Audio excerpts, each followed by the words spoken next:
task force will be a beacon of bipartisanship. On the Republican side, Representatives Burchett, Boebert, Burleson, Crane, Gill, and Mace will be joining me, although I'd like to note that I'm expanding this to the entire governing body and will be allowing certain members to waive on. Our first hearing is set for March. The date will be announced soon, and we've already initiated close to a dozen communications with various agencies, to include Pam Bondi at the Department of Justice and the Secretary of State. This will no longer be a task force that makes bold promises only to fade into irrelevance or send strongly worded letters. This will be a relentless pursuit of truth and transparency, and we will not stop until the American people have the answers they deserve. We will cut through the bureaucracy, challenge the stonewalling, and ensure that the American people finally get the truth that they have been denied for too long. If we are to endure and thrive as a nation, we must restore trust through transparency.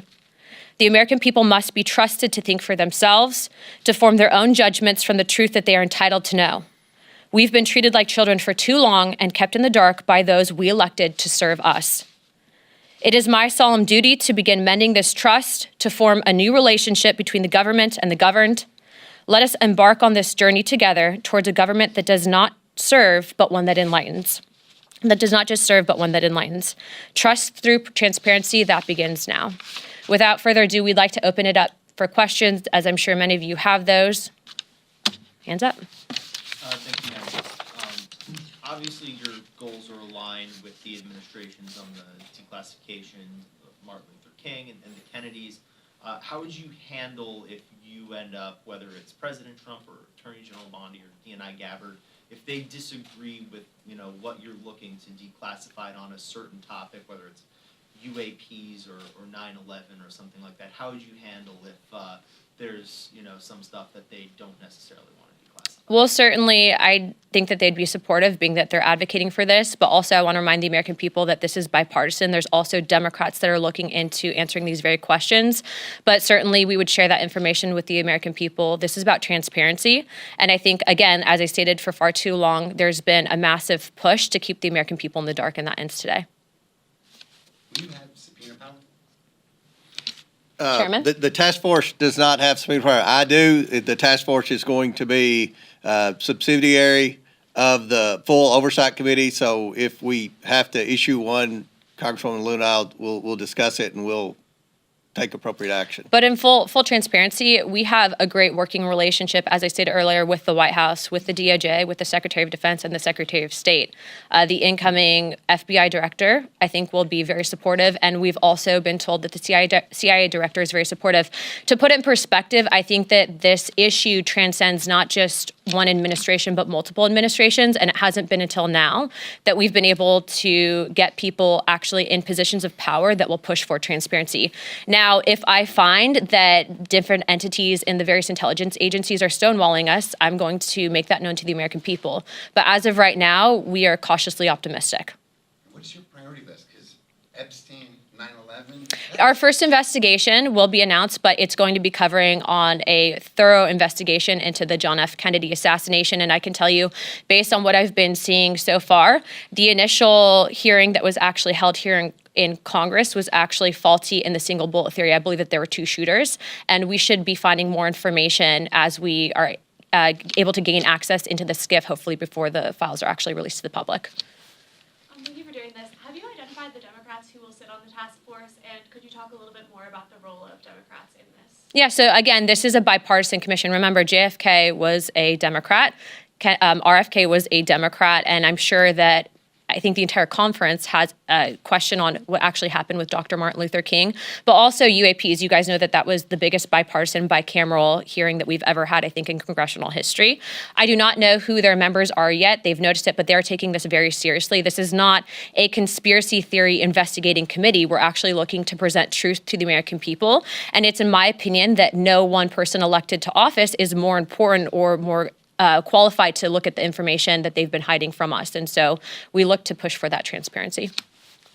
What sort of witnesses will you expect to have at your hearings? I know you said the first one's in March. Would that be department heads, former employees of various agencies. Would you like to jump in? Go ahead. Yeah, I was going to say, based on what we're actually looking to do with the JFK investigation, I'm looking to actually bring in some of the attending physicians at the initial assassination, and then also people that had been on the various commissions looking into, like the Warren Commission looking into the initial assassinations. There's been conflicting evidence, and I think that even the FBI at the time reported some anomalies in the initial autopsy at Bethesda, Maryland. All of those, though, seem to have been rinsed and repeated in the media to push a certain narrative that we don't agree with.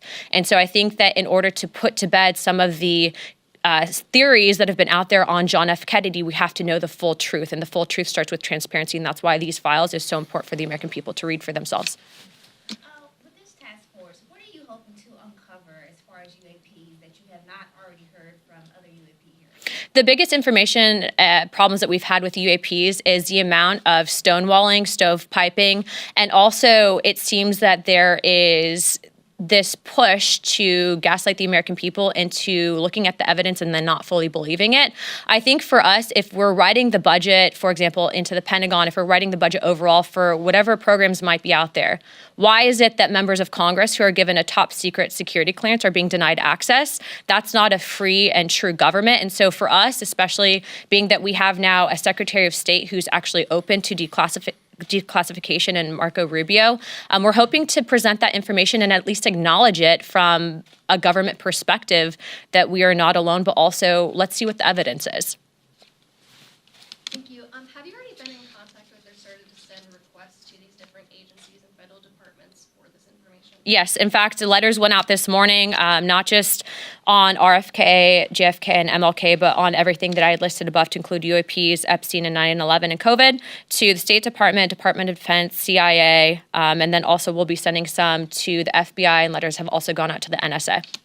How is this going to be different than the House Select Committee on Assassinations, which did investigate both the John F. Kennedy assassination and the King assassination? Well, what's interesting on that specific committee is what, to my understanding, when they actually brought in expert witnesses, they weren't actually people that were in attendance to the initial autopsy at Bethesda. But also, this is a bigger committee than just the JFK assassinations. We're also expanding into Epstein, COVID origins, 9/11s, and then UAPs and USOs. And so before, where we initially had some of these hearings, this is going to be an encompassing committee that's going to work directly with the White House on information that they're declassifying. Just to be clear, Yeah. you mentioned the Warren, there's the Warren Committee, but also the Select. Correct.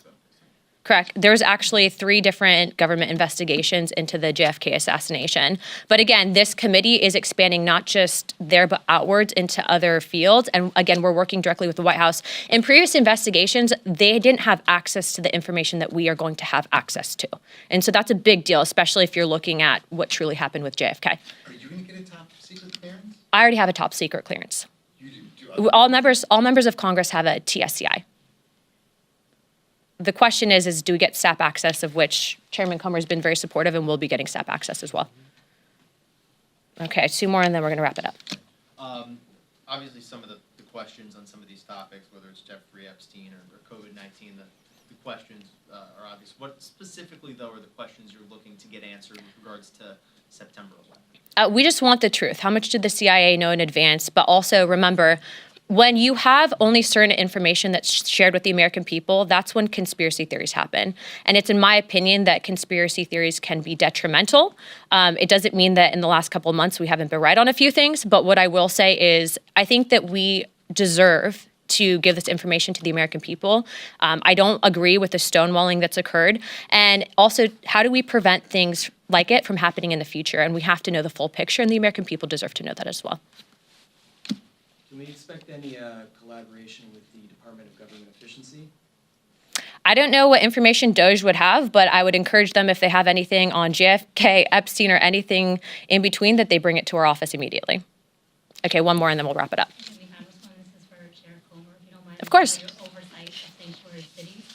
Senior City Mayor Eric Adams stand apart from the other Democrats in that he's cultivating a relationship with President Trump and has been critical of sanctuary laws. And what do you hope to uncover with this hearing?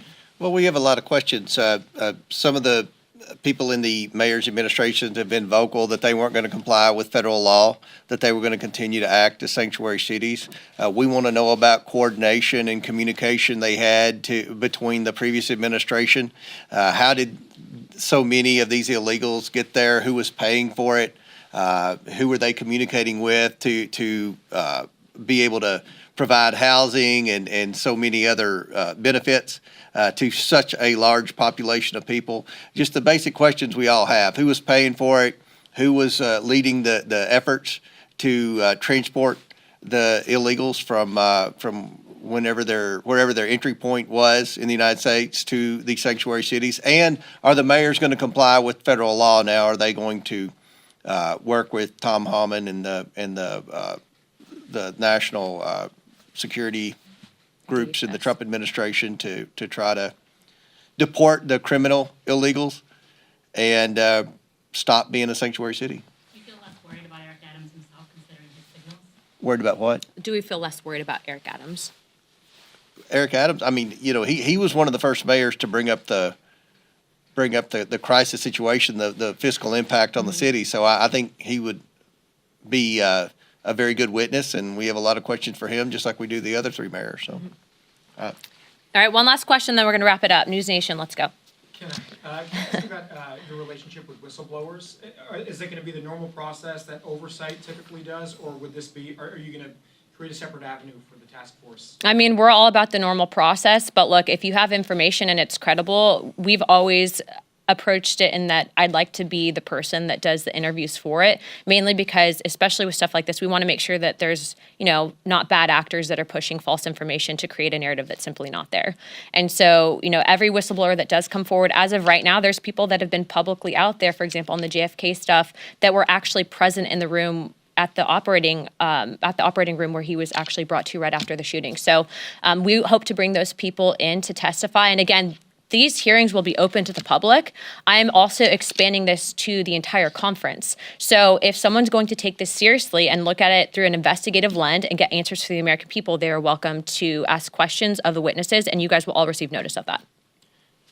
and we'll work with anyone who currently works with the federal government that wants to declare whistleblower status and receive whistleblower protection, if that's what they're interested in doing. And I don't think they're going to face the type of retaliation that the previous administration gave whistleblowers, particularly the IRS whistleblowers that blew the whistle on the cover-up of the Biden family.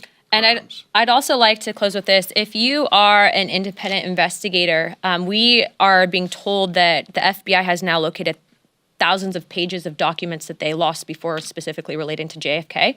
We are going to get through as much as we can. We have a great team of attorneys. We have a great team of investigators looking into this.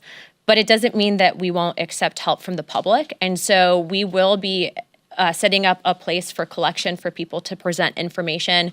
But again, this is about transparency. The government works for us. There have been people, I think, in power for too long that try to silo us and keep us in the dark, but that stops today. You're seeing that same message come out of the White House, out of the CIA, the FBI, and every other agency in between. So we are very happy to have the support of all of those individuals, happy to have the support of Chairman Comer and Speaker Johnson. And if you guys have any questions, please don't hesitate to reach out to Oversight Comms, and we'd be happy to answer those at that time.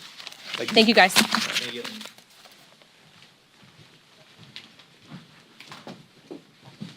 Groovy.